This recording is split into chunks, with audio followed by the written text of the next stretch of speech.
Dupla nacionalidade entre Brasil e Japão. Muitas informações e poucas certezas. Veja o vídeo até o final e entenda como é a lei, como funciona na teoria e como funciona na prática. Vamos começar pela lei. O Japão não reconhece múltipla nacionalidade. Chamei de múltipla porque podem ser mais de 2 nacionalidades. Mas no nosso caso, vou usar o termo dupla nacionalidade ao longo do vídeo. A lei é explícita, mas a própria lei vai mostrando as exceções e vamos falar sobre como funciona para os casos que envolvem brasileiros. A nacionalidade japonesa é de natureza familiar, também conhecida como direito sanguíneo ou jus sanguinis. Se for filho de pai japonês ou mãe japonesa, passa a receber a nacionalidade japonesa. A nacionalidade brasileira é concedida para quem nasce no território brasileiro e o sistema é conhecido como direito de solo ou jus solis. E ao mesmo tempo vale também pelo direito sanguíneo. Eu sei que tem várias exceções nos dois países, mas vamos falar de casos principais, pois se começar a falar de exceções, o vídeo vai ficar muito chato. A maioria dos brasileiros que tem dupla nacionalidade deve estar neste caso que é pai e ou mãe de nacionalidade japonesa, podem ser de dupla nacionalidade, nasceu no Brasil e foi registrado no consulado japonês dentro do prazo de 3 meses. Hoje, em 2024, a lei diz o seguinte: 1. Se obteve dupla nacionalidade depois de completar 18 anos, optar por uma das nacionalidades num prazo máximo de 2 anos. 2. Se obteve dupla nacionalidade antes de completar 18 anos, optar por uma das nacionalidades aos 20 anos. Pode ser que alguém esteja pensando que tem algo de diferente em relação ao que se lembra em relação à idade, mas as leis de maioridade civil foram alteradas em 2022, antecipando essas datas. O caso 1 é sobre um japonês maior de idade que decide se naturalizar brasileiro.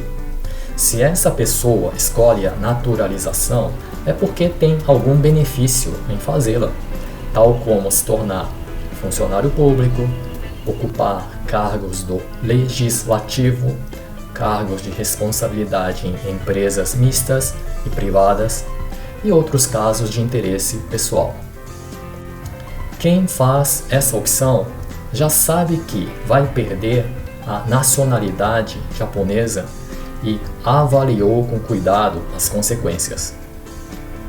O caso 2 é o mais importante para nós e é o mais comum.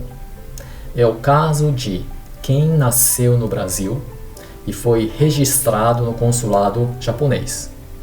Nesse caso, a pessoa viveu a infância e adolescência com dupla nacionalidade reconhecida legalmente pelos dois países. E, aos 20 anos, precisa ir no consulado para indicar qual foi a sua opção. Se optar pela nacionalidade brasileira, a pessoa estará abrindo mão da nacionalidade japonesa e a história acaba aqui. O consulado vai pedir para preencher um formulário para renúncia da nacionalidade japonesa. Se optar pela nacionalidade japonesa, acontece uma coisa muito interessante. A lei diz que quem escolheu precisa fazer um esforço para perder a outra nacionalidade.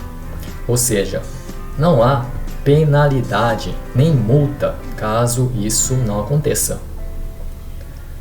A lei foi escrita desta maneira aberta porque existem países que não aceitam a renúncia à nacionalidade. Devido a esta área cinzenta, na prática é possível manter as duas nacionalidades. O governo japonês e brasileiro não trocam informações a respeito dessas escolhas. E nem o consulado japonês, que é subordinado ao Ministério das Relações Exteriores, mostra interesse por aplicar a regulamentação que é do Ministério da Justiça. E assim, estima-se que há 1 milhão de japoneses com múltipla nacionalidade pelo mundo. Não há registro oficial do número, pois não tem como obter os dados. Portanto, se você tem nacionalidade japonesa, registre o seu filho no consulado até 3 meses após o nascimento, e isso vai ser uma herança da família por gerações. No mundo, 75% dos países aceitam múltipla nacionalidade. E há fortes vozes no Japão também querendo mudar a lei, inclusive para quem conseguir uma outra nacionalidade depois de adulto. O assunto principal do vídeo termina aqui, mas tem informações interessantes sobre a dupla nacionalidade a seguir. Não deixe de ver.